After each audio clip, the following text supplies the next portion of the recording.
বর্তমান ডিজিটাল সময়ে একজনকে অপমানিত করার জন্য তার গায়ে হাত দেওয়ার প্রয়োজন নেই।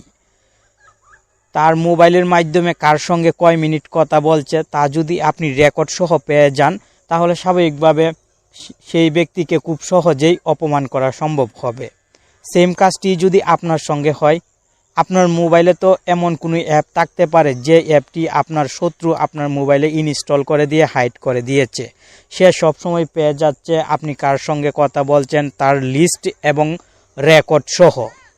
অবশ্যই এখনই চেক করে নিন আপনার মোবাইলে এমন কোনো গোপন অ্যাপ কেউ ইনস্টল করে রেখেছে কিনা। এই গুরুত্বপূর্ণ ভিডিওতে আপনি একটি লাইক করে দিন এবং ভিডিওটি শেষে কমেন্ট করে যাবেন।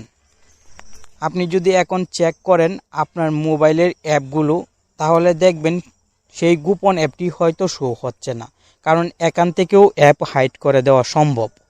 আপনাকে সেটিংসের মাধ্যমে চেক করতে হবে, তাহলে কেউ গোপন অ্যাপ ইনস্টল করে রাখতে পারবে না আপনার মোবাইলে। আপনি প্রথমে মোবাইলের সেটিংসে চলে আসবেন। এই সেটিংসে চলে আসার পর উপরের দিকে যদি লক্ষ্য করেন, তাহলে একটি চার্জ বক্স দেখতে পাবেন। এই বক্সে ক্লিক করবেন এবং এখানে টাইপ করবেন অ্যাপ ম্যানেজমেন্ট। অ্যাপ লিখলেই হয়তো সেটিংসটি চলে আসবে, যদি না আসে তাহলে আপনি অ্যাপ ম্যানেজমেন্ট সম্পূর্ণ লেখাটি লিখবেন। লেখার পর অ্যাপ ম্যানেজমেন্টে ক্লিক করে দিবেন। এখানেও অনেকগুলো সেটিংস চলে আসবে, এখান থেকেও আপনাকে অ্যাপ ম্যানেজমেন্ট সেটিংসে ক্লিক করতে হবে। সঙ্গে সঙ্গে আমার মোবাইলের প্রত্যেকটি অ্যাপ কিন্তু এখানে চলে আসলো। কোনো গোপন অ্যাপ যদি কেউ আমার মোবাইলে ইনস্টল করে রাখে, তাহলেও কিন্তু সেই অ্যাপটি এখানে আমি দেখতে পাবো। সেমভাবে আপনিও আপনার মোবাইলের প্রত্যেকটি অ্যাপ এখানে দেখতে পাবেন। গোপন অ্যাপ থাকলেও এখানে শো হবে। এখন আপনাকে চেক করতে হবে কোনো অপরিচিত অ্যাপ ইনস্টল করা আছে কিনা আপনার মোবাইলে।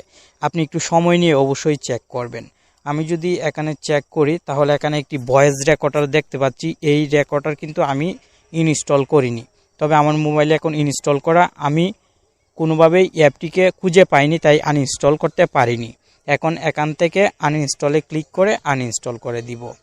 সেমভাবে আপনিও আপনার মোবাইল থেকে ভয়েস রেকর্ডার, ভিডিও রেকর্ডার যদি এক্সট্রা কোনো অ্যাপ থাকে যে অ্যাপটি আপনি ইনস্টল করেননি, সেই অ্যাপটি অবশ্যই দেখে আনইনস্টল করে দিবেন।